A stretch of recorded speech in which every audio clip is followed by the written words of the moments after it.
Welcome back to another episode of Survivor Worldwide on Reality Pop. Now, firstly, it's Chris Swanepoel. I'm your host, and I'm joined here by Riley. If you're new to the show, hit the subscribe, hit a like, leave a comment. Let us know what you think of the show so far. If you saw our episode 1 recap so far, we're very excited to talk about Survivor Brains versus Brawn over in Australia again here tonight. And so many of the things that we sort of predicted and saw in that first episode, Riley, didn't fully come to fruition going into the second episode. And I think one of the things I kind of felt really bad about how harsh I was on Mitch in that first episode, because I really just felt like he was tanking his game. I had zero faith in him being able to turn things around and just playing down that threat level and that target that he had on him. I just didn't think that he was going to be able to do it. So we'll definitely get into that. But I also need to just let people know, if they're watching the live stream here, as I see people popping into here, I did put something on Twitter to say that Tara Pitt would be joining us on this episode. Sadly, Tara had to pull out about half an hour before we did the show. She is still keen to come on a different week and do it with us, and we're definitely looking forward to having Tara on the show. She was kind of like a last-minute replacement, because we were going to have a completely different survivor from Australian Survivor, a different alum, be on this episode who had to pull out, and then Tara was going to step in. So a little bit of juggling around to get someone on here, but you guys will still have me and Riley here, and it just means there's more time for us to talk about what we saw in this episode. As people are jumping in here, just want to say hello to Channel Mud and Ethan Roper, the first two people to be here in the chat with us today. Riley, what did you think of these two episodes that we're going to talk about today, and some of our early observations that we had in episode 1? Yeah, well, it was the complete opposite of episode 1, really, where we saw the dysfunction of the Brains tribe and George and Mitch really going at it in that tribal council. And now it's flipped over to the Brawn tribe, and the Brawn have now lost 2 members. So it's really almost flipped the script the other way. So, really interesting to see more from the Brawn tribe, but obviously in seeing more from them, we've lost 2 members. 2 of my draft members as well, which we'll discuss about later, which is unfortunate for me after such a great start. But, what can you do? But no, it's I think 2 great episodes, some really great reward and immunity challenges as well. And I've certainly changed my opinions on a couple of players from their first appearance in that premiere. So I'm excited to talk about, what's happened with George and Mitch and all these impressions that have changed.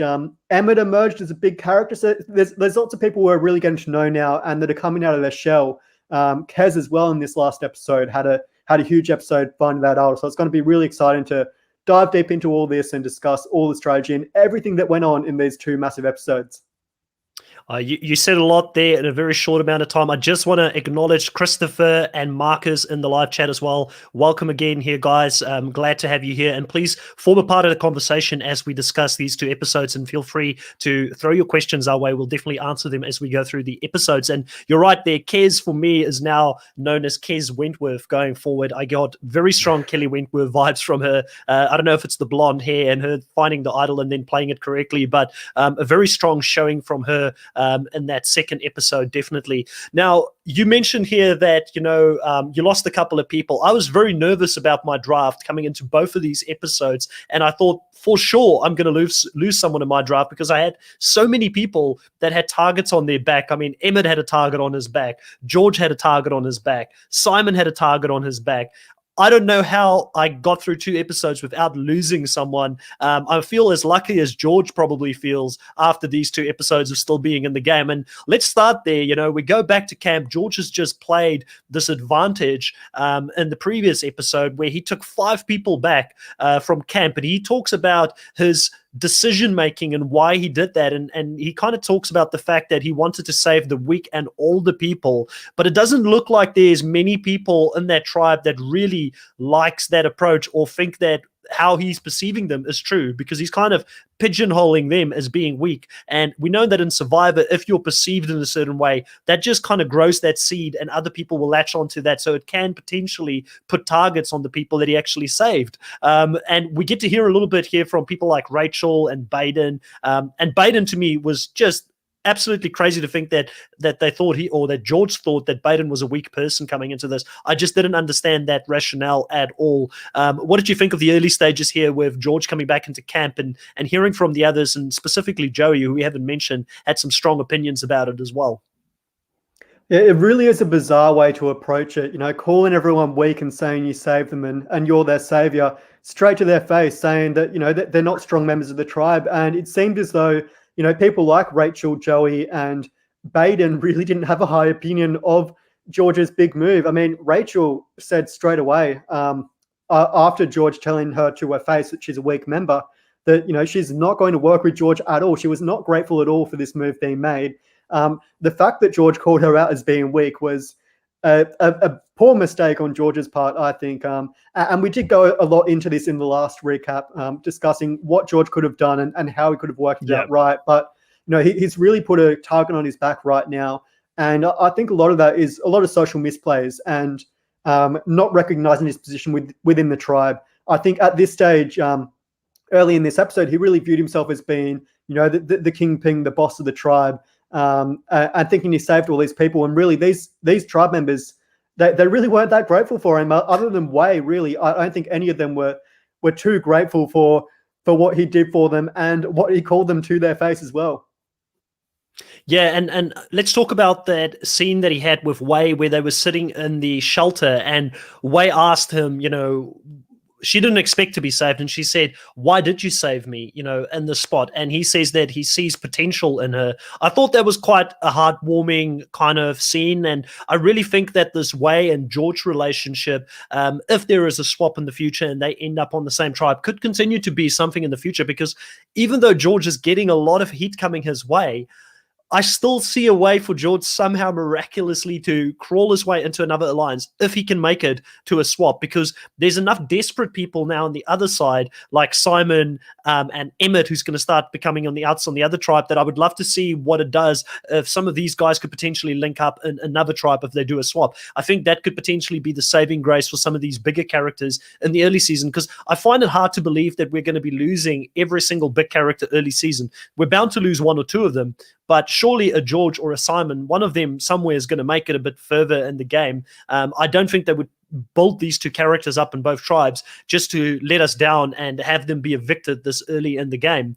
Another person who also sort of has a real breakout episode here is Joey. And overall, I really enjoyed the edit so much more in this episode compared to the previous episodes where we only saw 2 or 3 people maybe in the Brains tribe and like 1 or 2 people on the Brawn tribe. We actually got to meet a lot more of the people. And it also made me think about this, Riley, that maybe Australian Survivor, we should kind of throw the edit out there and say we shouldn't be looking at who gets the most screen time in one episode. We should look at it as chunks of 3, because Australian Survivor knows that they're going to show us 3 episodes each week. So if someone doesn't get a confessional in the first episode, or they're not a big character in the first episode, I don't know if it's a death sentence like it would be in a traditional Survivor season like Survivor South Africa or in the US Survivor, for instance, because they do look at it as like a package of 3 when they do these types of episodes. Do you think I'm kind of spot on with that, or do you think I'm sort of smelling my own farts here and it's not really how things should be seen?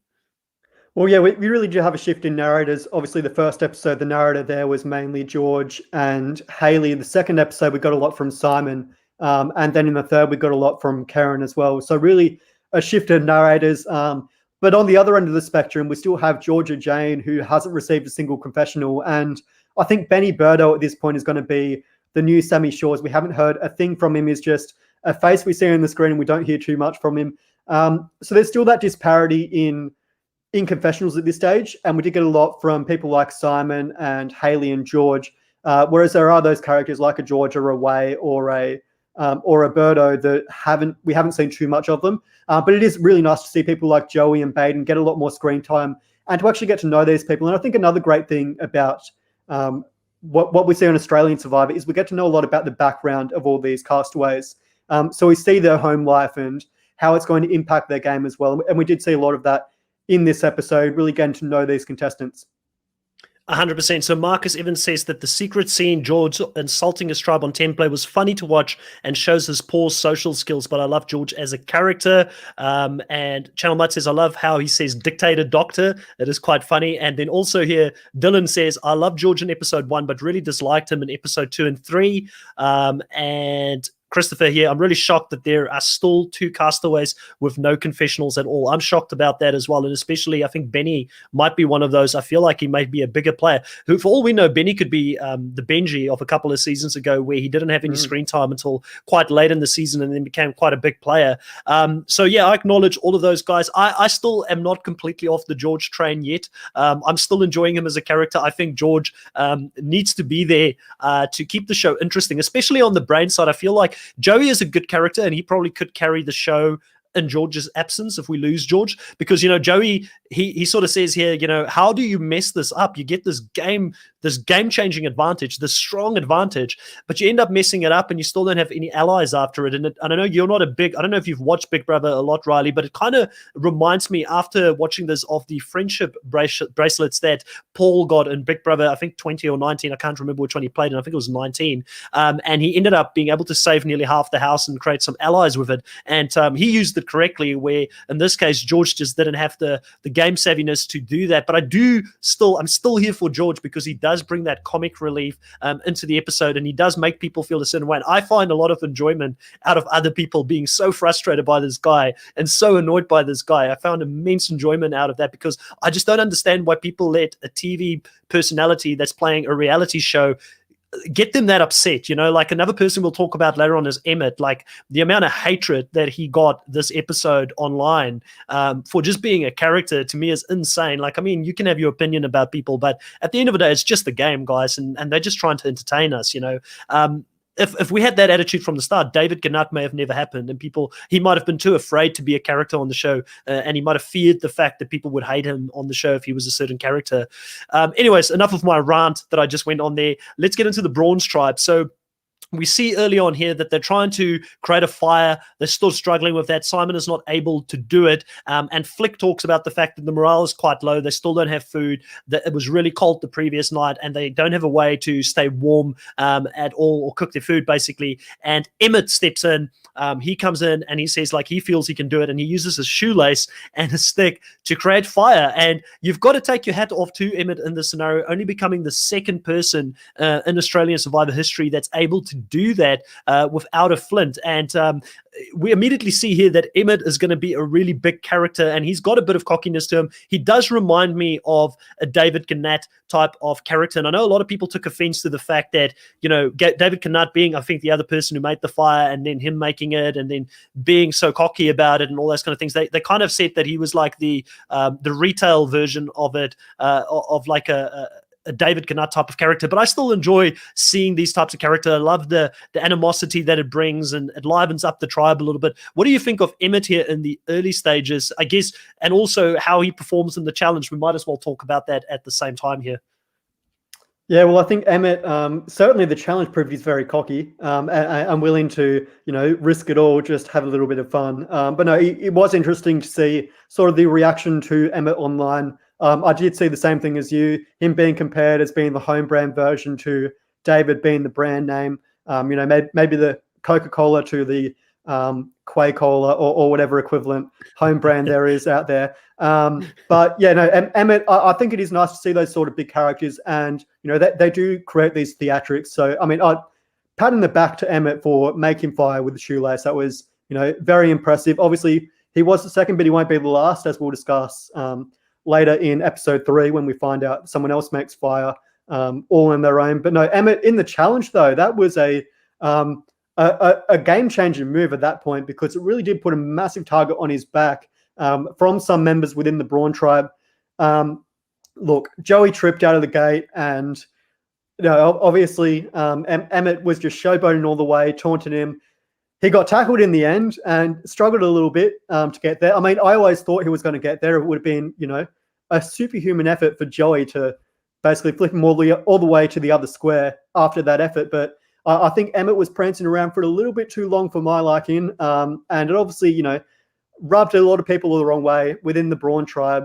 Not a good look. I think when you want to finalize a challenge and when there's the point on the line, probably not the best thing to do on Emmett's part.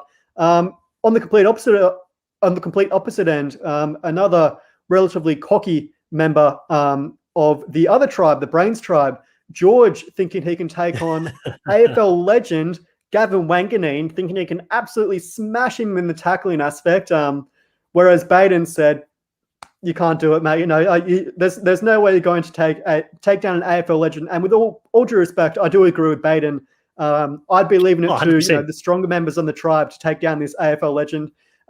George, understandably, a little bit pissed off because it does seem as though he's been overlooked and not listened to at times. But I think in this instance, it was probably fair that Baden took the reins there. No, 100%. And I'll talk a little bit more about George and Baden and sort of what happened there and potentially what George's strategy was and going in there. I think he was smoking something saying that he was going to take Gavin out. But one of the things I want to acknowledge is Channel saying here, Channel Mud, that he was one of the people who didn't really like Emmett that much while he watched the show. And, there was a lot of people, Channel, you weren't the only one, that's for sure.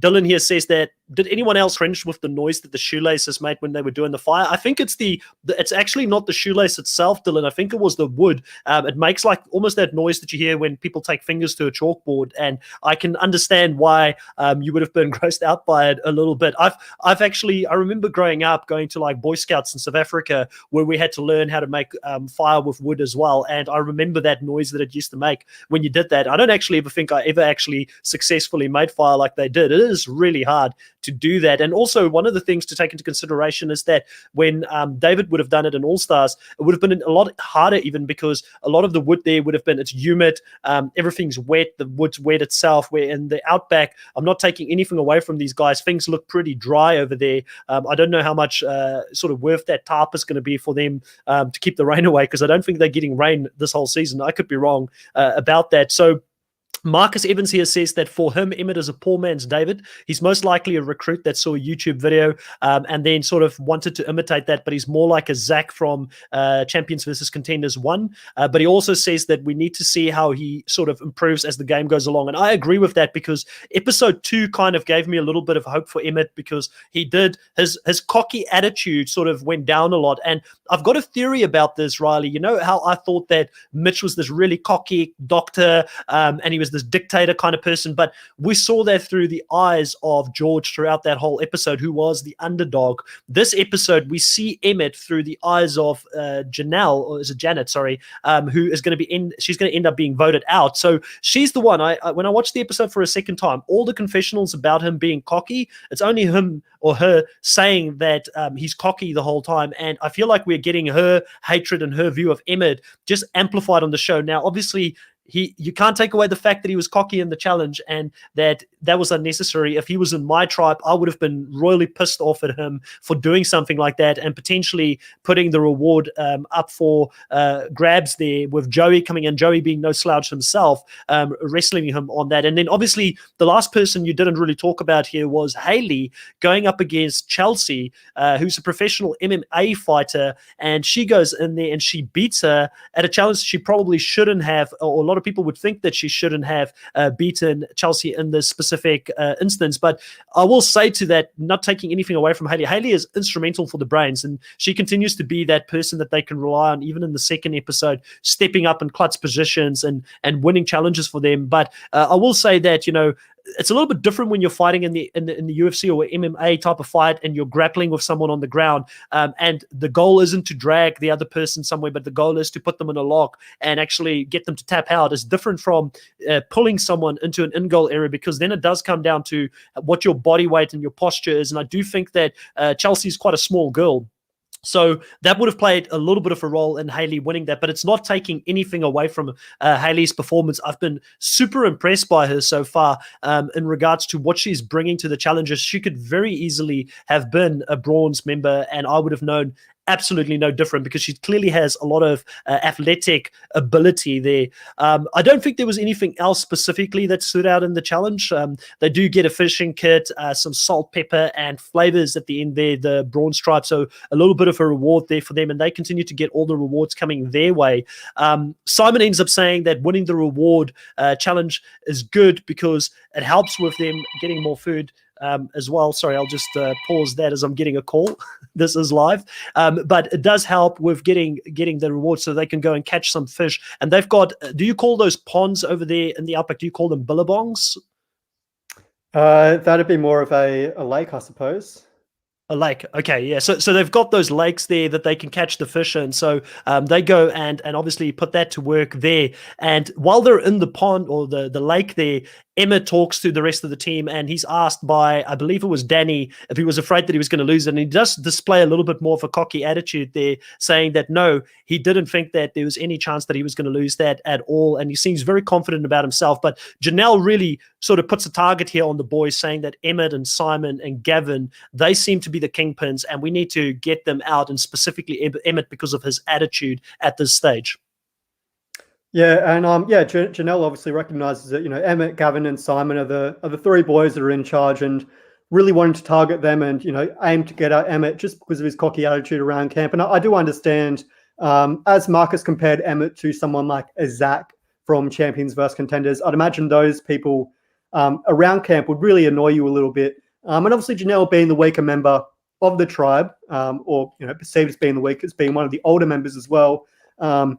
And not exactly the biggest woman either. Obviously wanting to find any little crack that she can to expose anyone. So I certainly understand why she went after Emmett. That was a logical choice. And really within that tribe, he was really the only one that stood out. Obviously Emmett had just made fire the day before though. So a little bit hard to, have the fireman who's, the hero of the tribe one day and then instantly turn into this villain.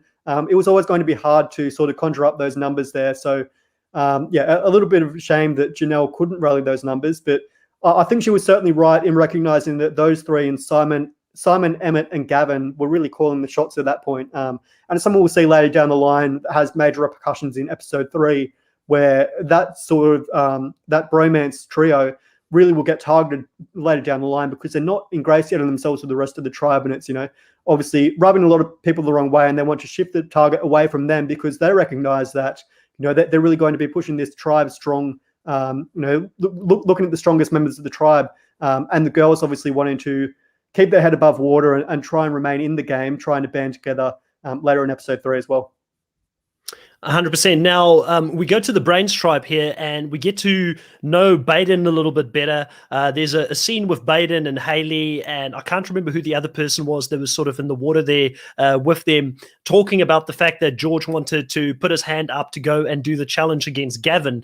And Haley says that the reason George did that is because he wanted to play the victim and say, I wanted to do it and you guys didn't give me the opportunity, so he can use that against them at a later stage, and that he didn't really think he had any chance. But then we do get a flashback at the same time, or a cut back to the other side, where George is telling the rest of the team he would have beaten him off the bat, like he would have been faster than him going through the nets, and that means that he probably could have got in the bag and put it in his end zone. And it's a really funny scene there because Baden ends up going and confronting him about it, and clearly George didn't know who Gavin was. He didn't know that he was a professional AFL player back in the day. He says that it doesn't matter. I still think I would have beaten him. So George is definitely a little bit delusional here, I think, in his assessment of his own physical abilities going against someone like Gavin. But Baden really just lets him have it here a little bit. And one of the interesting things here is that we get George's opinion about that afterwards. And that's why, personally, I think George is going to stick around for a bit longer, because we do see a lot of the show via his eyes.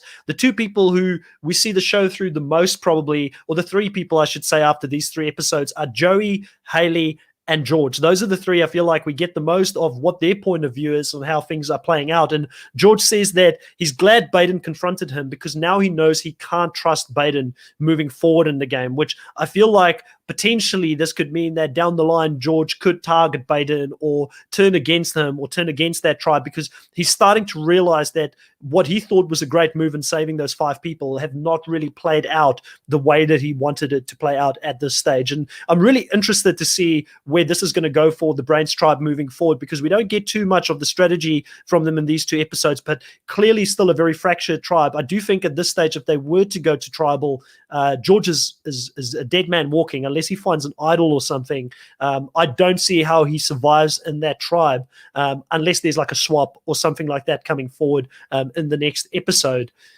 Is there anything else you wanted to talk about in the Brains tribe before we head into the immunity challenge here?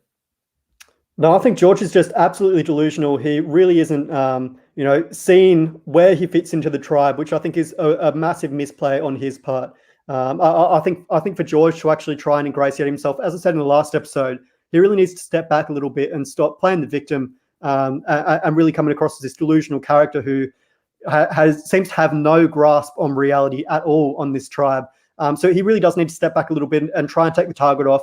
But in the immunity challenge, though, I think he did a really good job at shifting the target away from himself, because he did emerge as sort of the hero of the tribe. Him and Wei really did a great job in that puzzle challenge, and I think that really bolstered George's position within the tribe, within the Brains tribe, and it actually did give him, a little bit more respect from the tribe in recognizing where he stands within the Brains hierarchy. 100%. I mean, the funny thing for me is that Wei was really the person who led that challenge. She was the one who kind of was the visionary person that was saying this piece goes there. And George, for most of what we saw, was just the person who was putting the puzzle pieces together. And Wei was telling him, hey, focus, you're not focusing, do this. So she was trying to keep us focused. But we obviously see George proving to be pretty clutch in the next episode, which we'll get into as well when it comes to the puzzle stepping up as well. So there clearly is still a lot of value in George from that sense of it. But I do still think that you don't need George and Wei. I feel like at this point, Wei potentially would be the person that would survive a bit longer if they were to go to tribal council at this stage. And obviously I could be completely wrong, but that's just how I'm reading the edit at this stage. So the immunity challenge was a really cool one in the sense that, it's a little bit of an obstacle course there. They had to go over the spinning wheel, gave us some great back flops with people landing really hard on their back. I love JLP having fun in these challenges and laughing at the contestants as it happens. And, again, we're just seeing JLP being himself in this, especially in the next episode as well, where he talks about the biggest tossers being up front. And, there's a little bit of banter between the men saying, hey, we're not the biggest tossers. We're not that bad, So it's really fun to see that fun side of JLP, because I do feel like it's something that he has that Nico doesn't have in South Africa. He's a bit more serious in general. And the same with Jeff Probst is a bit more serious. So I like that point of differentiation that JLP brings to the show personally as well. Overall, it's good to see Brains here finally winning an immunity challenge and forcing the Brawn tribe to be the team that would have to go to tribal council. And Simon says that this is now the opportunity for him to play the game. And Simon, guys, if you remember, he was our player of the first episode, had a really positive edit. And, coming into this episode, I thought that he was going to get his way. He starts to build his team together there. And as he pull his numbers together, it's Simon, it's Emmett, it's Chelsea, it's who else was in there? And Danny, and I believe he thought Flick was with them as well, and Gavin. Flick is the person who's going to be the snake in the grass here, because ultimately he thinks he can rely on her, but she's got other plans.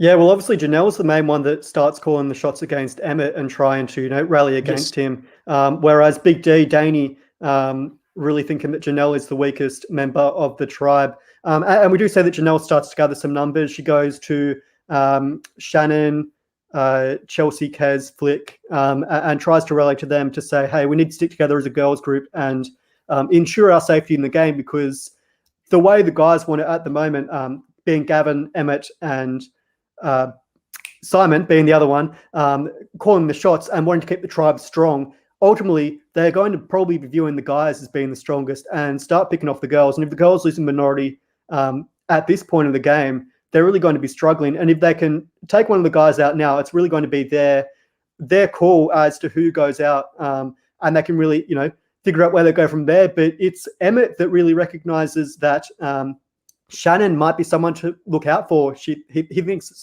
Shannon is conniving against them and coming after them. And that then becomes a big focus of Emmett and Simon trying to get rid of Shannon. And obviously they then go to Chelsea, Danny, and Flick to try and bring them into their alliance, viewing Shannon as being, a major game player and someone that can turn the tide against them.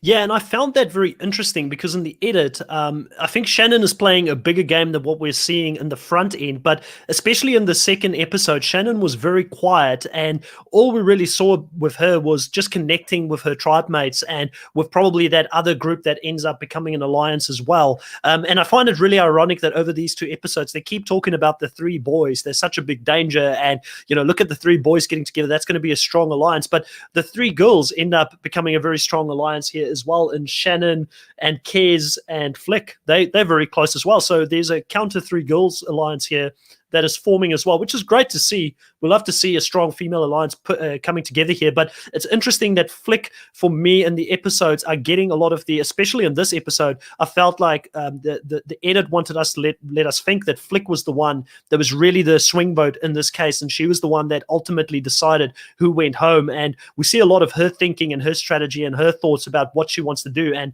the big thing before they go to tribal council here is that she says that she wants to stay loyal to her mates, like the people that she feels like she wants to play the game with. And that's kind of what they leave us with prior to going to tribal council at this spot. I also found it very interesting that, like you said, Emmett was the other person there that was sort of noticing who they should be focusing on. And you have to give credit to Emmett for not immediately going after Janelle, because Janelle clearly didn't like him from the start, but he still knew where he needed to put his vote strategically at this point, instead of making it an emotional vote, which I think that's always good in Survivor. If you don't let your heart dictate where you're going to place the vote, but you're going to make a strategic move that is best for your alliance as well. Now, we do see them go to tribal council here, and I didn't get the opportunity to ask you this, Riley, the previous time that we spoke. What do you think of tribal council and the layout of it over there in the Outback? Because I think it's quite unique. Yeah, well, definitely reminiscent of Survivor, the Australian Outback scene. Surrounded by rocks. It's a really nice, nice environment to be around. And I suppose, they've done a great job at really bringing in the Outback. True Survivor, I think it's a beautiful location this season, and they're certainly doing a great job in terms of a lot of things with production. Certainly the way they're laying out the day 3 on the screen, or day 4, day 5, whatever it is in Big Ride, and it really does add sort of a different feel. It's making this season feel a lot more cinematic. Perhaps something akin to Mad is a comparison I probably draw it to. Or I've also heard comparisons to Wolf Creek, the Australian Outback horror movie, as well. But no, it's really nice to see them changing the way things are done a little bit here in terms of how they lay out the season. And it does come across as a lot more cinematic than you'd see in a US or a South African season. Also, Marcus here in the chat says that he loves how they incorporated indigenous designs throughout the show. And my ignorance as someone that's not from Australia, I wouldn't even have sort of picked up what those indigenous designs are specifically, or how they look like. But I do know that for Survivor South Africa, they do sort of fall back on some of the local tribes and things like that in South Africa as well. And even the names of the tribes, I believe, is a throwback to South Africa as well, which is really cool to see. And Marcus also says here that that is including the buffs, the tribal flags, tribal council designs, and JLP snuffer. So I'll have to look out for that a little bit more, Marcus, on the next episode. But I did realize that in the second episode where we saw the idol, there was a really cool and unique design to the idol with the claw and the emerald being in the claw. And I thought that was one of the most unique designs I've seen for an individual immunity idol in quite a long time in any franchise of the show, which is really, really cool. And I like the openness of this tribal council as well, and the fact that it gives you that feeling like you're out in the bush, when you're doing this tribal council. I really like it. I think they did a pretty good job of it. Funnily enough, I think the design probably costed them less than some of the massive designs that they end up building when they're in Samoa and Fiji. But it ends up working really well with this season and the theme of the season. Now, early on in this tribal council, we find out that Janelle is going to sort of start having a go openly at Emmett in tribal council. And she's going to talk about the fact that, she shouldn't be the target, even though she failed at the puzzle. She felt like this is going to prevent people from putting their hand up in future challenges, which is the age-old thing that, if you make the scapegoat the person who tried the puzzle, then nobody's going to want to put their hand up next time. And in a tribe such as the Brawn's tribe, where, like Danny says, brains is in short demand, you need people that are willing to step up and do those types of puzzle challenges. So I thought she made a really good, compelling case here, and I take my hat off for her for fighting here to try and stay in the game. But ultimately, it is going to be short. And Emmett does come across, I will admit, he comes across as a bit cocky and dismissive of Janelle in this sort of tribal council. But I think it comes down to the fact that he really is fighting for his life. I don't blame him as much. Like, I'm more than willing to give Emmett a chance throughout the season to continue to grow on me. And I appreciate people who want to be characters on the show, because I enjoy watching that personally. Janelle is ultimately going to be the person here that's going to get voted out. Is there anything else there, Riley, that you think Janelle could have done differently? Or was she really just a sitting duck here from the start, being in a tribe such as the Brawn's tribe? Janelle's always going to be the clear outlier. I mean, it's hard to go in as a cleaner against all these bodybuilders and, former AFL athletes, prison wardens, and try and stand out. So I think it was unfortunate for her, but while she made a good case, I think, certainly the drawback with her case being one of the weaker members of the tribe, it didn't bode too well for her, obviously being on the puzzle as well and ultimately losing the challenge for the tribe. Was a big drawback for her as well. One of the interesting things, though, is Simon, Emmett, and Gavin really left out on this vote, all casting their votes towards Shannon, which, as we'll see in the next episode, Simon Not completely blindsided.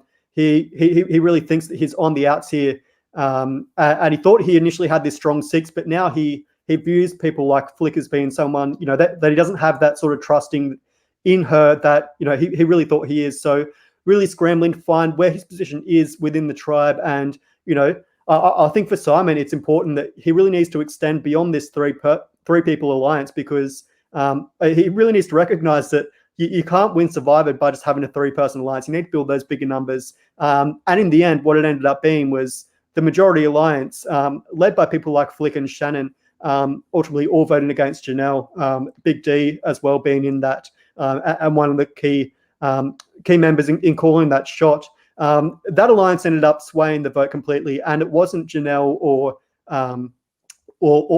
Emmett's contribution in targeting Emmett or Janelle.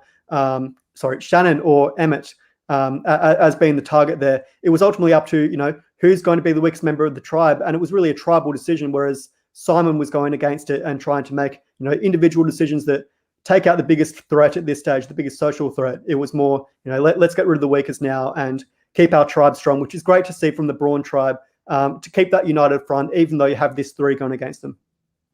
So just, I hear what you're saying there, but just to sort of correct you on a few things there. Firstly, it wasn't only those 3 that voted against Shannon. There was 4 votes against Shannon, and the 4 votes was Simon, it was Emmett, it was Danny, and it was Chelsea. So Gavin actually completely voted incorrectly and voted for Janet to go out. And we actually hear the fallout of this in the next episode, because Gavin just got it wrong. He got confused and said he had too many conversations throughout the day, and the game was really confusing, and it ended up him voting the wrong way. He didn't mean to vote against Simon and the boys, but he made a mistake, and he said, I'm going to keep this a secret and I'm not going to let anyone know. So I find it quite ironic that Gavin at the end of the day is his own worst enemy, and the fact that he gets voted out is because he made a lapse of judgment and he voted the wrong way. Well, not really, because I guess they would have only had 5 people, so they still wouldn't have had the majority. But in Simon's mind, he had Flick, so he wasn't playing this game of I've only got 3 boys, so I'm only 3. Janet. He wasn't playing the thing that he was only going to be 3 strong, and it's only the 3 boys here going against the tribe. He thought he had 6 people working with him here. He thought he had a strong alliance coming into this one. So that's why Simon is so worried here, because clearly he knows that he ended up only having 4 votes. So in his mind, he's thinking 2 people turned against him.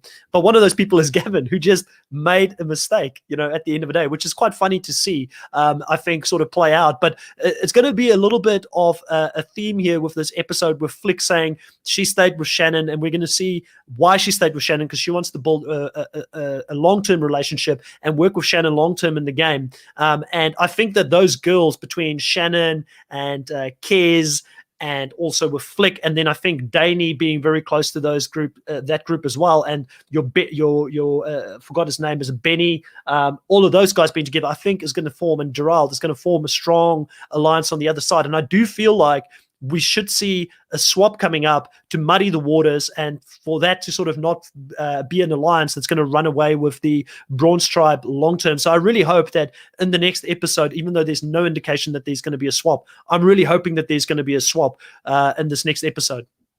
No, way too early for a swap at this stage. We haven't seen any of those sort of tribal alliances tested. With Australian Survivor obviously having 24 people, there's still a long way to go until the merge. So I think it's probably the right thing. Obviously, a lot of those alliances are really being tested at the moment. George, after that first tribal council, he hasn't had that opportunity to, try and shake things up yet. They're still yet to go back to tribal council. And obviously, after what we see in the third tribal council as well, there'll certainly be some members of the Brawn tribe not sure of their position. So it's, I think it's way too early to go for a swap at this stage. We still need to see those alliances tested out. I think usually in Australian Survivor, you'll see that occur a lot later in the game. I think we will probably see 2 tribe swaps before the merge in the end. But yeah, I think a couple more episodes, and then probably, if not late next week, week 3 is probably going to be when we see, things start to be shaken up, which will be interesting to see. Obviously, on the Brains camp, though, George, I think, again, another massive misread here, saying, we don't have fire yet, so what we should do is just rest before the challenge, and that's what we should do to prepare for the challenge. But obviously, while he's off fetching his water and trying to rest, Andrew comes to the rescue. That the survival expert comes to the rescue, and he starts to make fire, and all of a sudden he's got it. So the 3rd member now of Australian Survivor to start fire out of nothing. Great to see the Brains starting to get a lot of momentum, coming off the back of an immunity win and now having fire, a massive morale booster. And, George coming back to camp and saying, oh, wow, I went away for 2 minutes and now you got fire. That's crazy. And obviously, yeah, I think the tribe are really starting to shift away from George, which is a worry for him, to see, his position within the tribe. I have high hopes for George. I think he's someone that's going to be looking for those gaps. And I mean, we've already seen him find one advantage, so I wouldn't be surprised if we see him, start to scramble a little bit more and maybe find an idol and shake things up. But for him at the moment, being on the outs and not being included in any of these unifying tribe moments, like Andrew making the fire, he's really alienating himself from all the others.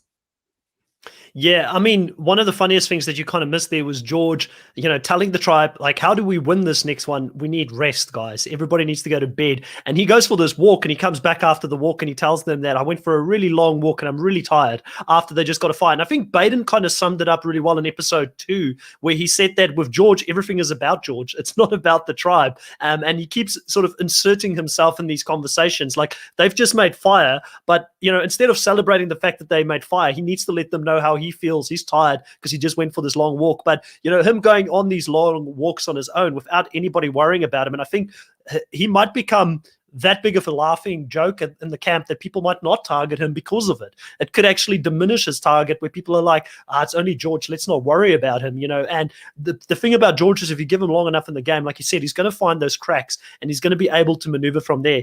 We've got Dale saying here that it's kind of insane that Survivor Australia don't do 2 swaps given the amount of EPs and the castaways. They didn't do 2 swaps in All-Stars as far as I remember. Maybe they did. I can't remember if All-Stars was 2, but I definitely know Champions versus Contenders 2. Actually, Champions vs Contenders 2 was only 1 swap as well, and then there was the twist swaps with the the horse switching over to the other side. Sean, that kind of acted as a little bit of a swap. But Markets there mentioning they're not getting fire after Tribal Council. I think that's the thing that Survivor are now shifting towards. Obviously, in Winners at War, in the US version, no one got Flint until they actually managed to make it themselves back at camp, and they weren't allowed to bring that flame back. And it's also something we'll see in this next season of US Survivor. I think Survivor, an Australian Survivor and US Survivor are really leading the way on this, bringing it back to its survival roots, which I like to see, that people are actually, trying to make fire themselves, trying to survive in the bush, because ultimately, at the end of the day, at its core, this game is all about creating a new society and trying to survive the elements. So it's really great to see them, trying to make fire and not being rewarded flint until they actually have fire, which I think is a good thing to keep them on their toes. No, 100%. And like you said, Andrew, being a survival expert, someone that gets a very big episode here, because in this specific scene, he's the one that helps them make that fire, only become the 2nd person ever to make that fire. And then later on, we're going to see an even smarter move with him, and how he catches fish without even having any real equipment to do so, by deoxygenating the pool that the fish are in, and that means that the fish actually just come to them, which I found very, very interesting. And he's starting to show his worth here, at least when it comes to the survival side of it, and I really enjoy seeing that aspect of it being like a throwback to how things used to be back in the day on Survivor. But I do worry for Andrew when it comes to the actual social aspect of it, and if he's going to be able to play the strategy in a way where he's actually going to maneuver himself in the game to win it, because I think that he's just going to be seen as a very big target along the way. And as soon as they don't need him, they're going to cut him at some point. That's my sort of thinking about him at this stage. But we do move into the reward challenge here, and suddenly Mitch gets like a little bit of airtime, because we kind of forgot that he's still around, because he was such a big character in that first episode, but then disappeared in the second episode. And he talks about the fact that that the Brawns, that he says that, you know, they're only brawny, and that's why they voted out the person on that side that potentially wasn't the strongest, and that there's possibly a boys alliance that are starting to form there. And then, you know, Emmett's the one to sort of notice that, you know, it was a tough one last night and it's maybe not the way that you guys think it is. And then Shannon gives away that lines were drawn, and Mitch immediately picks up on that again. So it shows me that Mitch is actually a very strong game player, and he's observant on that side. I just don't know how far he's going to get, and if he gets taken out because George has got this big vendetta against him. But I feel like there's enough people now that have started taking the shine away from George, that it's not just Mitch who was the leader in episode 1. Andrew made the fire this time. You know, Baden seems to be a pretty big leader within the tribe as well, and someone that is respected. So it's going to be interesting to see how that plays out for him. So in this specific episode, they have to collect buckets of water, and they've got to run and throw this into a trough that different people in different tribes need to hold up. And I think it's Baden and Rachel that ends up doing this for the Brains, and it ends up being Danny and I forgot the other person who was Jaral. So obviously there was no chance that they were ever going to win it, and you know the Brains were ever going to win it. And Brawn ends up taking this out, and you know, it's really frustrating, I think, for Brains at this stage, because they just seem to be losing all these reward challenges, and they're not getting any food or anything like that, no sustenance at all. And all the food seems to be going to the Brawn's tribe, but they are still going to remain pretty competitive when it comes to the immunity challenges.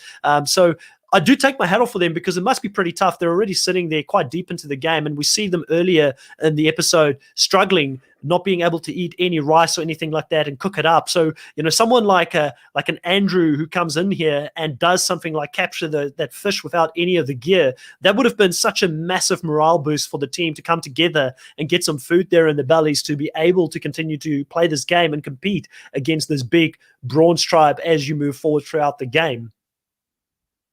Yeah, well, I mean, I think more so than the food and the tea, you know, I mean, iced Vovos and tea only help you so much in the game, but for the Brawns to get that love from home and that recognition that, you know, of what they're playing for, I think that was probably one of the biggest morale boosters for them, to actually recognize, you know, why they're out here and why they're fighting. I mean, it's only been 6 days for them actually in the game. I'd imagine they probably had to spend 2 weeks in quarantine before going into the game, and, you know, all different sorts of things. And being in those sorts of harsh conditions, as Marcus says, none of these players have Flint yet, and they're really having to work for themselves, living in these harsh outback conditions. You know, they're really struggling, and to have that love from home and that recognition, and also that bonding experience as well, to come together and tell their stories of hardship, and to tell what they've been through, what their family members mean to each other. It really is a strong bonding moment for the Brawn tribe. I think it's probably something that the Brains tribe could have used, especially with players like George and Wyatt on the outside,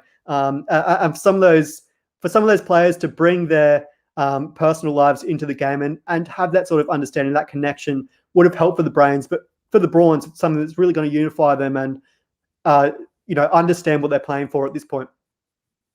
Yeah, so for me personally, you know, I found it really hard to feel something for them when they get these family rewards so early on, because I still don't know 60% of the cast. I just don't relate to them that well yet, because they haven't been on my screen that long, and I haven't invested in their story that long. So it feels like a very cheap way to try and get some emotion evoked from the crowd when you bring this family reward into the game so early on. And I find it really hard to relate to that. And I can understand they went through quarantine and there was some stuff, but I will tell you one thing: when the big man Danny comes out there and he gets the photo of his mother, I think it was his mother or his grandmother, and he starts crying, you know, that got me a little bit. I'm not going to lie to you. When I see him, you know, tearing up about the relationship that he's got with his mom and his grandmother and that, and we know about that just from social media, and talking about the fact that he really wants to do it for them, and that he came from nothing, basically, as a background, and he really wants to prove himself out there. I feel like Danny is someone that I would personally love to see go all the way and win win this game. I feel like he would be such a great representative for people that potentially are Fijian of descent and that lives in Australia, to show them that they can go onto a show like this and win it. I think would be such a great thing for people out there to see. And he just seems like such a great character. And obviously, we're going to hear a lot more about Danny in this episode as well as the episode continues.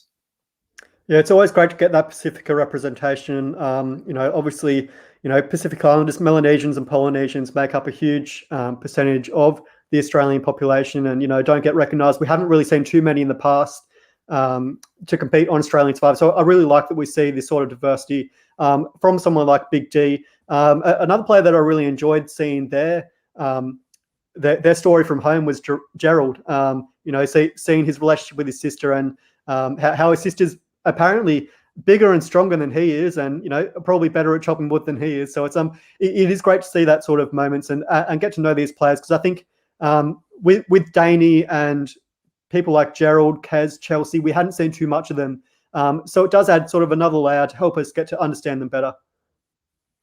Marcus here says the best use of a family reward so far was Jackie in Champions versus Contenders 1 using a Rubik's Cube to show she was a Rubik's Cube champ instead of a poker champion, which was really funny. That is very true. And also I want to go back to Larry here saying that he feels like George would outlast Mitch, or George might end up being like an AK from the first season, which was messy, and he might get eliminated, or similar to like an Andy in Champions versus Contenders 2. I actually think George's edit could be very similar to Andy edit. I think that's a really good comparison. He could be the Andy of this season who never really has a realistic chance of getting all the way, but maybe he's still around for a little bit, which is going to be good. We also get here from Dale saying, my Fijian brother love him so much.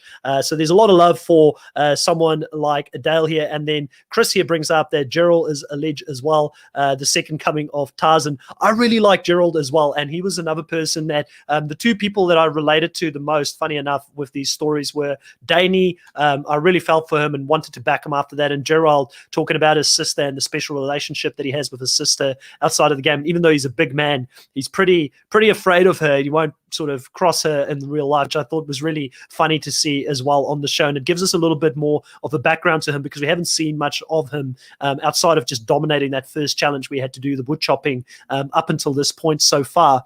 Now, we already spoke about the brains. There's a very short section here where they get the food, thanks to Andrew, obviously. So we're going to go straight into the immunity challenge here. And the Brawns here lets JLP know about the fact that they had the family reward, which really sets Joey off here. And he says that, they might have gotten the bickies yesterday, but today the Brains tribe is going to win the immunity, and he really rallies his tribe. And I feel like Joey, for me, has had a really good edit these last couple of episodes, where everything we're seeing of him, he's got accurate reads, he's coming across as very positive, and the people around him seem to respond really well to him as well. The different times I've seen him in conversations with your Haleys, your Badens, everybody seems to respond really well to Joey. And I feel like he's that kind of person that can rally people together and really go out there and fight. And he does get the team really amped up here. But one of the things I really enjoyed about this specific competition, Riley, is that for once we actually saw the puzzle at the start of the challenge instead of at the end of the challenge.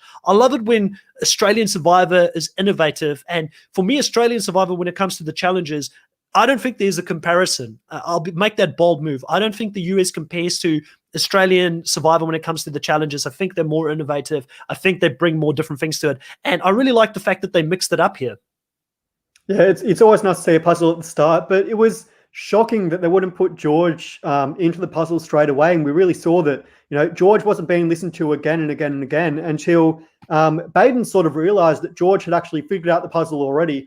And finally, after, a couple of minutes of George almost having to whinge about not being put into the challenge, they actually listen to him and he gets put in the challenge and ends up being the savior. You got to move the ring instead of the block. And all of a sudden he swaps out for Wei and, absolutely demolishes the puzzle, gets it straight away.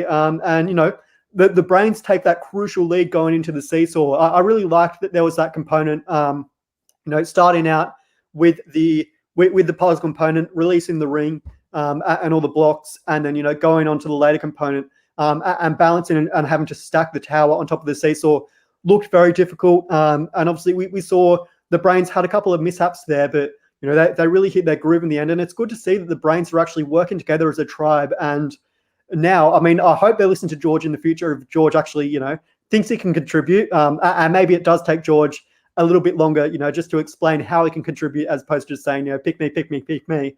I can take Gavin any day. Good to see him actually explain why he should be put in the challenge and actually contribute. So it's nice to see they're a little bit more cohesive now.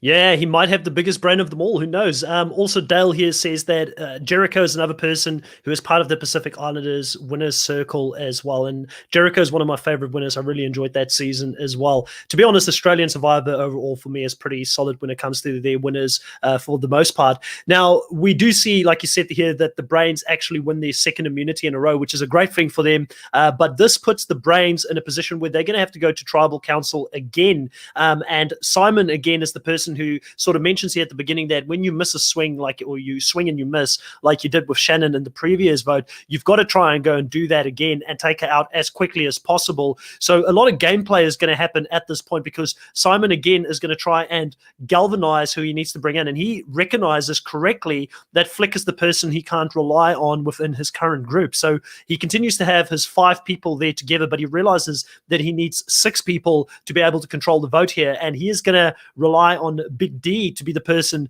that he's going to try and bring into the game here. And I thought that there was some really clever play here by Daney as well, because he doesn't just immediately accept it. He later on comes back and kind of tries to see if he can swing them to vote in a way where he would like the vote to go. And I do wonder, because he's quite close to the girls, and we obviously didn't see that from the start because that would have just given us, there would have been no suspense. We would have known Daney wouldn't potentially go and work with Simon. I'm wondering if he was aware that Kez had the idol, so he on purpose wanted to put the vote there, or what was going on there. It's something that I would really like to know more about when we get these exit interviews with these guys at some stage to understand what sort of happened behind the scenes there. But Big Daney here becomes a really critical part of the strategy at this point.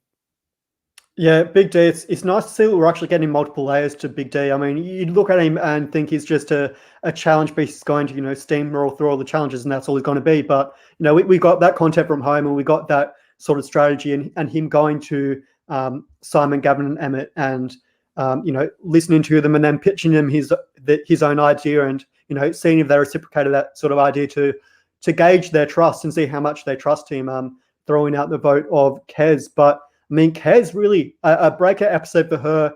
We hadn't really seen too much of her before this, other than her, struggling in the cold. But all of a sudden, she finds this idol clue. Finding the idol in the shade of the tree under a tombstone, and it's in front of everyone. So she realizes that she's really going to, have to pull someone in. She recognizes that Flick's someone she can trust, and we've seen that relationship build up between Flick, Kez, and Shannon in the previous episode. Although it was quite bizarre to me because Flick and Kez sat down in the sand, next to the tombstone, and really Kez only, scooped maybe an inch of sand out from under her bum and all of a sudden pulled out the idol. It didn't look like it was too well hidden, which was quite bizarre to me, really. But Kez doing a great job to find that idol, and it'll come in crucial form later in this episode.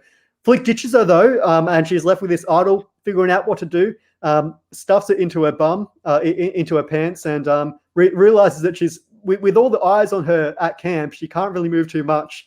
So she goes out to sunbathe for a little while, and she realizes 40 degrees. She's so 42 degrees, getting burnt in the sun, and absolutely burnt to a crisp until eventually Flick comes to save her. Brings her socks and shoes, and she has an opportunity to hide that idol somewhere. It's great to see Flick and Kez. I'm really enjoying this alliance, and I really hope we start to see perhaps a strong female alliance on this season, on this Brawn tribe come together. It's great to see that Kez and Flick taking control of the vote and figuring out where things are. A really great alliance, and obviously having people like Birdo and Daney around them as well. Creating those numbers and really rallying a big force here to go against the 3 men in Simon, Emmett, and Gavin. Yeah, also I wanted to add with Kez, earlier in the family part of it, we get to hear a little bit of how her backstory and the fact that, growing up, she was bullied quite a lot and that, she had a pretty tough upbringing in school and that. And, she ended up going into being a bodybuilder so she could become confident, I believe. And that is something that's very common that a lot of people don't know about bodybuilders in general, is that a lot of people who really take their fitness very serious, at some point in their life, they went through some hardships, which really translates into them going into the gym and really working on themselves and improving themselves. And it's something that I find really attractive to sort of follow as a character in the show. And I think that Kez is someone that I sort of dubbed in the beginning of this podcast as Kez Wentworth. I feel like she could become like that Wentworth character for Australian Survivor. And I would love for Kez to win the show. She's another person. That's the thing about the season at the moment. There's so many good characters to want to shout for, and you want to see them go deep into the game. I don't know if she'll get there, but a big episode for her. And also don't forget about the fact that,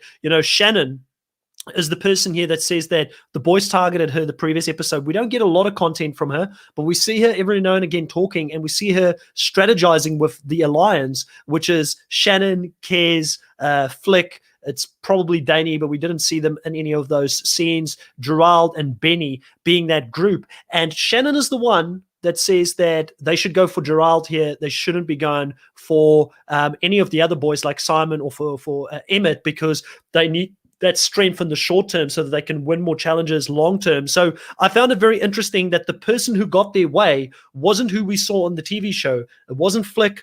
It wasn't Kez potentially, who were the two main characters. Shannon was the one who drove the strategy of where the vote actually ended up sort of going at the end. And Chris Dixon, who's in the chat, spoke to me in the week, and he sort of mentioned to me that there is potentially a connection between Shannon and Danny because they've both got Fijian heritage. So for all we know, that there's a very strong bond there, and is also probably why Danny tried to deflect the vote away from someone like Shannon when she was the target at this stage of the game.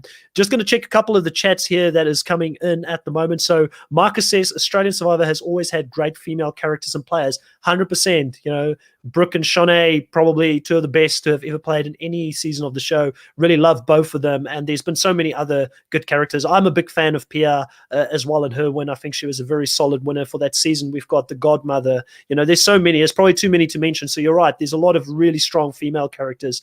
Majority of winners are female, unlike the last few US seasons where it has been males, except for Sarah Lucina, which is, I believe, 7 seasons ago over in the US. So it's a long, long time ago since we've last seen a female winner. And then Dale says, Deadass Survivor AU will always produce some of the best female characters and players. US Survivor could never. And I wonder why that is, Riley, that we see so many really strong and dominant females play the game in Australia. What is it that culturally maybe is different between the two countries, or is it just the way that Australians in general comes down to the way Australia casts the show. They don't necessarily go after these model types, these Purple Kelly sort of characters that US Survivor goes after, and they do. I think with the last couple of seasons being champions versus contenders, that's probably one of the main reasons why we've seen these female characters sort of break out. Because we have those sort of established people like your Lydia Lasselas, your Shane Goulds. Sean was a big character from that Champions tribe, and making sure that you balance the contenders tribe with some strong female picks. So we got to see the rise of Shonny as a strong character as well. And obviously on this season, Brains versus Brawn, Kez and Flick, two really strong members of the tribe.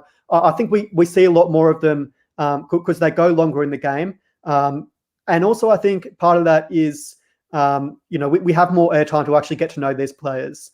And it seems like with Australian Survivor, as Marcus mentioned, it's more of a social game, and we see more female winners as a result, because these players like a Pia or a Christy or a Shane have this ability to socialize with these people, and these men get targeted out of the gate for being too aggressive, whereas these women, go further in the game. We get, a fleshed out story from them. It's really great to see these big female characters emerging on this season. Flick and Kaz being two of the standouts early on. Shannon as well, here on the Brawn tribe. Really enjoying Danny as well. Haley emerging as a character on the Brains tribe. So, really great to see all these female characters standing out on the show. And I do hope that we get a female winner this year. It'll be, it's always nice to see that sort of that representation, and it's different to what we see in the US Survivor version.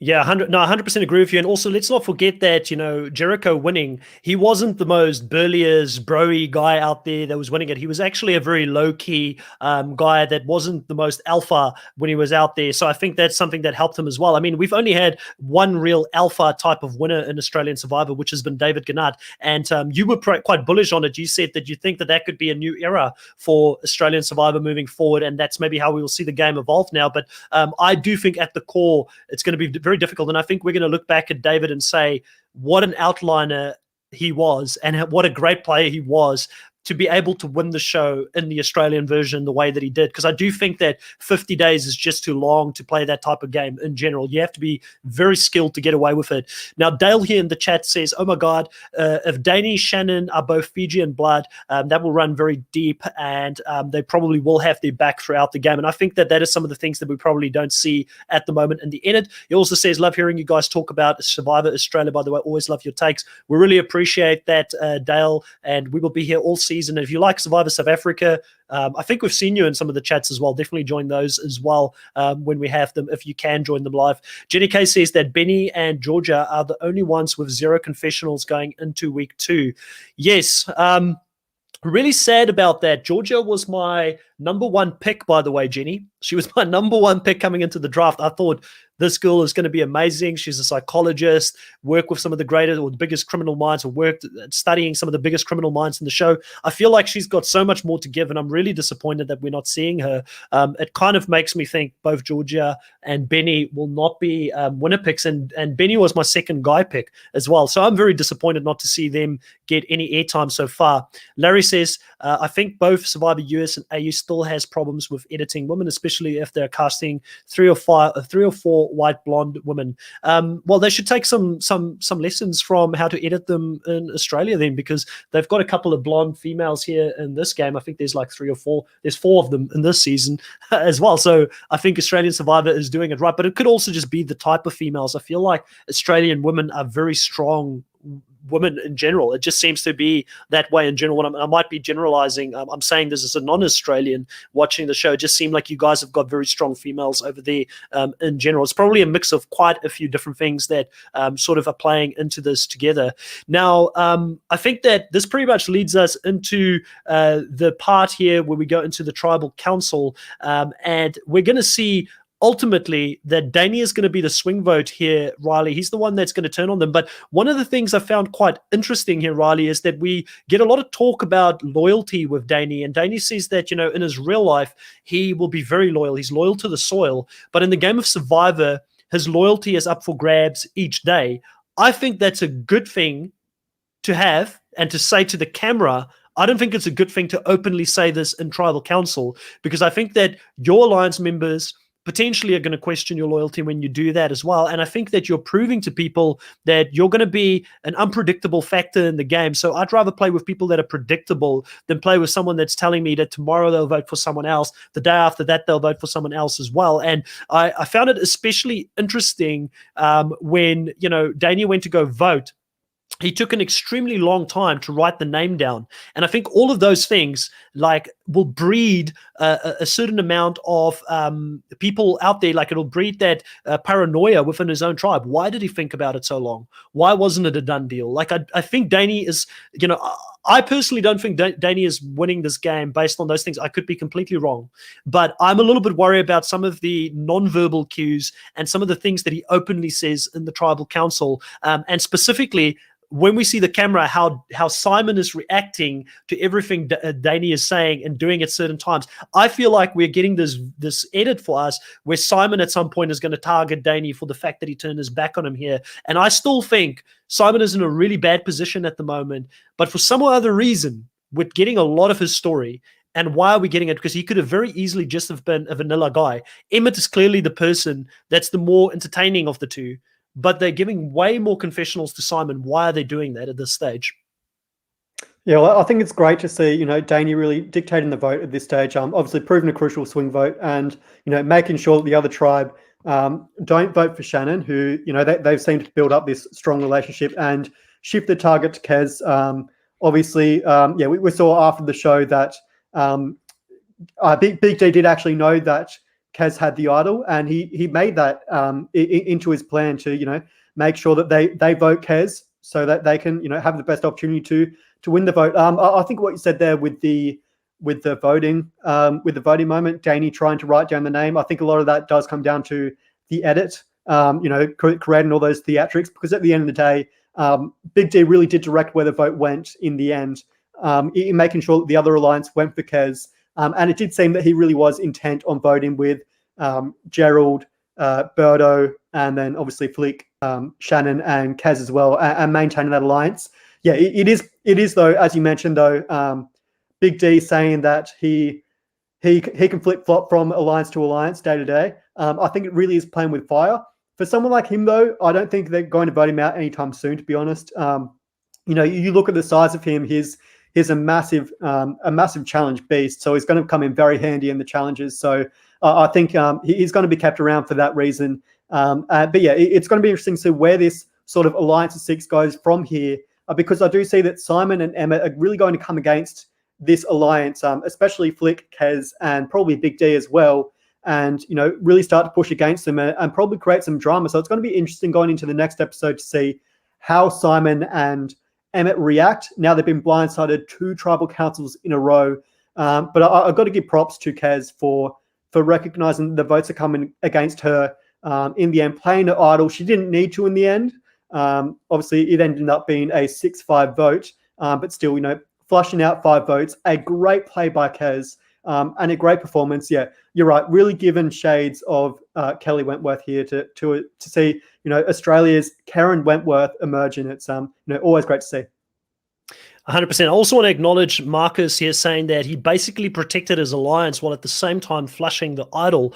I would have liked to have seen a little bit more of the strategy and the thinking behind this, because if he saw Kes get the idol, but then Kes finds out that he's the reason that the votes came onto her, again, that's another thing that could shake that alliance a little bit or shake Kes's trust in Danny moving forward. But if he did it in such a way where he just pretended to know, like, listen, I didn't recommend it.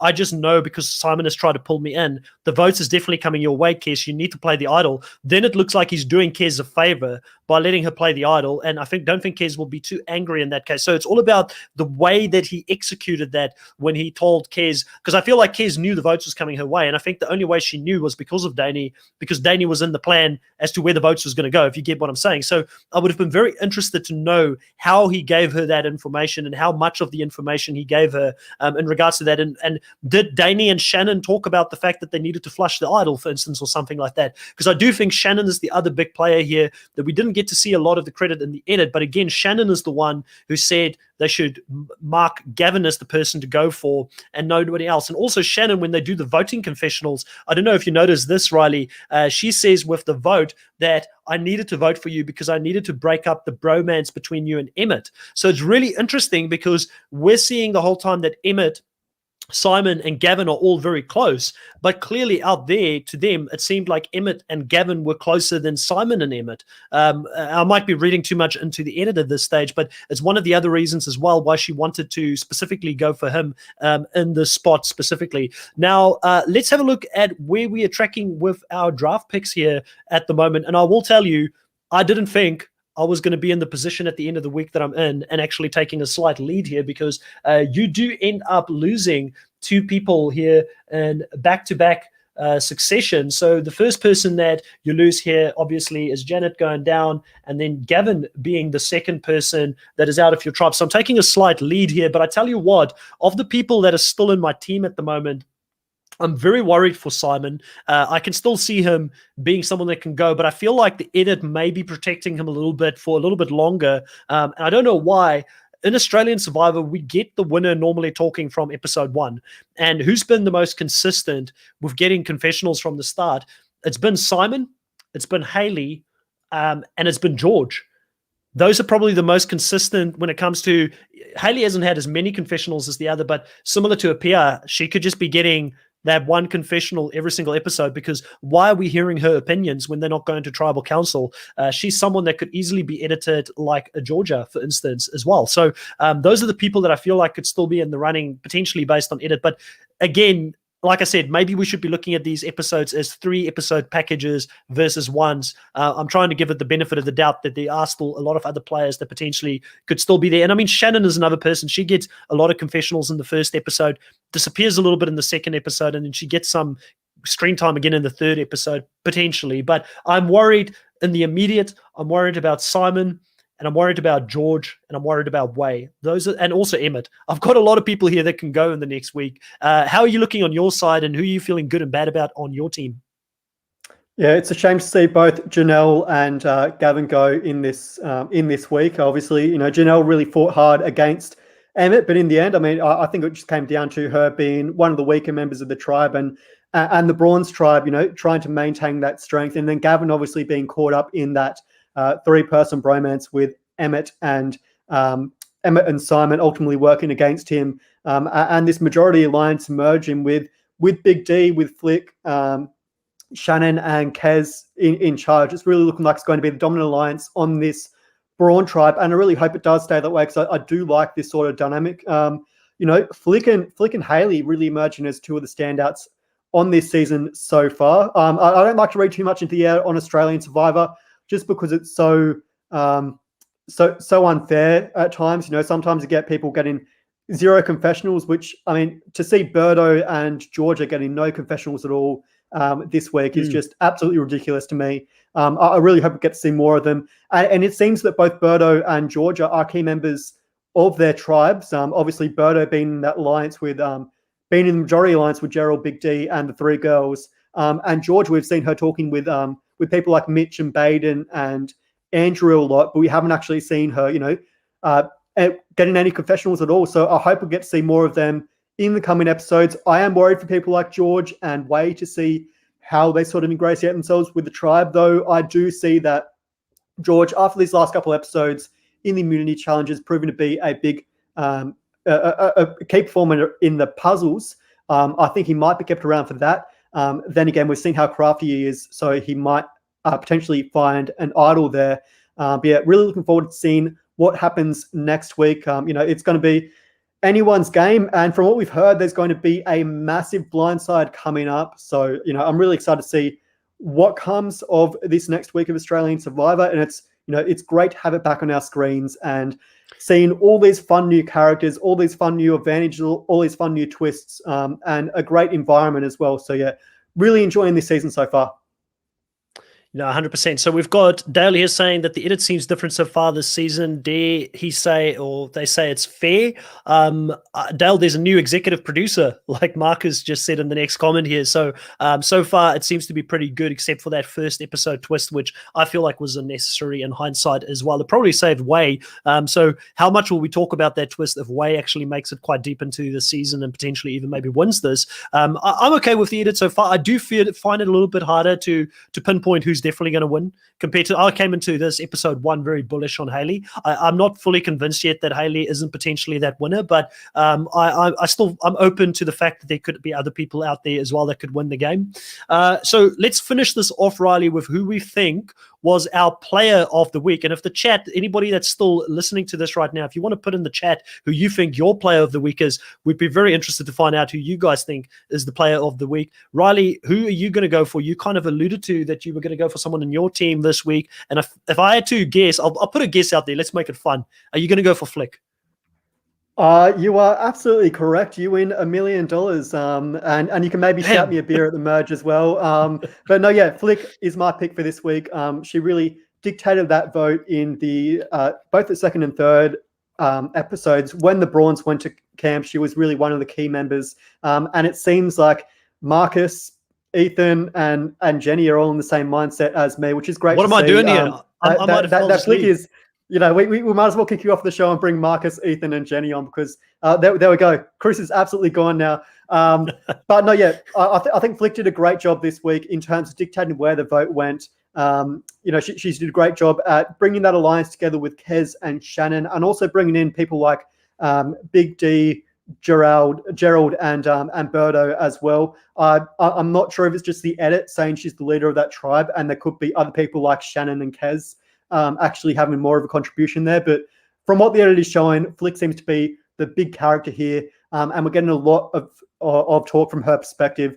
And she seems to be someone that, you know, is trusted on both sides. So yeah, Flick definitely gets my player of the week. Channel Mud, welcome back. Let us know who you think your player of the week is. I'm already outvoted by 1, 2, 3, 4 people here. I don't know, like Flick for me, I can see it. She's getting a big edit. She knows where all the information is going. Kes trusted her to help her with the idol. She's clearly running a bit of a counter alliance, but for some other reason, I feel like the person who got their way this episode, and it wasn't mentioned by anyone. Marcus didn't even have this person in his top 3, and I respect that. I do sometimes go off the beaten track with my reads on things.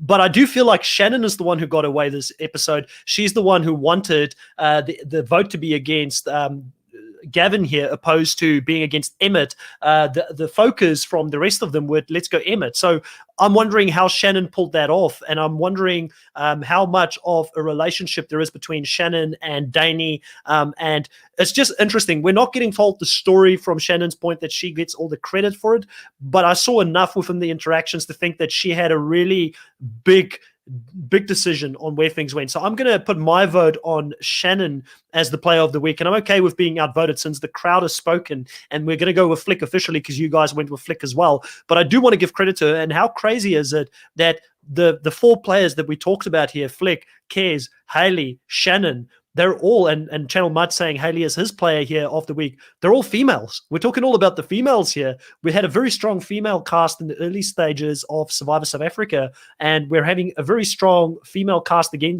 here in the early stages of Australian Survivor. It's exciting to see. I can't wait to see how the rest of the episode turns out. Riley, what do you have coming up on your channel on YouTube on Snuffed? Yeah, well, speaking of strong female players, tomorrow I'll actually be releasing the Journey to Soul Survivor for Parvati Shallow, the winner of Survivor Micronesia, fans versus favorites, of course, Parvati being a fan favorite. So I'll be releasing that video tomorrow over on my channel at Snuffed. Great. Guys, if you got to this point and you haven't subscribed yet to the channel, please hit the subscribe button so you can be notified when we go live again. Also, put a like on the video. We really appreciate it when you guys do that. It does help our content get recognized as well, and helps with the YouTube algorithms. We'll be back on Saturday to talk about the next episode for Survivor South Africa. So if you follow Survivor South Africa, be sure to tune in for that. And then on Sunday, we will have the exit interview of the latest person drop as well on this channel. I'll be having a conversation with him or her as they get voted out. It is the merge episode of Survivor South Africa. It has been a good season. I've really been enjoying it. Riley, I don't know how you feel about it. I think it's one of the more fun seasons with a couple of really good twists in this as well with Immunity Island. So be sure to check that out. Check our content out in regards to that as well. We should be online at 7 p.m., 5 p.m. Australian Eastern Standard Time on Saturday to talk to our special guest, which is Meryl from Survivor South Africa Island of Secrets. She'll be our guest this week. Guys, it's been great talking to you guys. We look forward to talking to you next week when we talk about Australian Survivor again, if you're going to join us for that. And have a good evening on that side. Goodbye. Bye.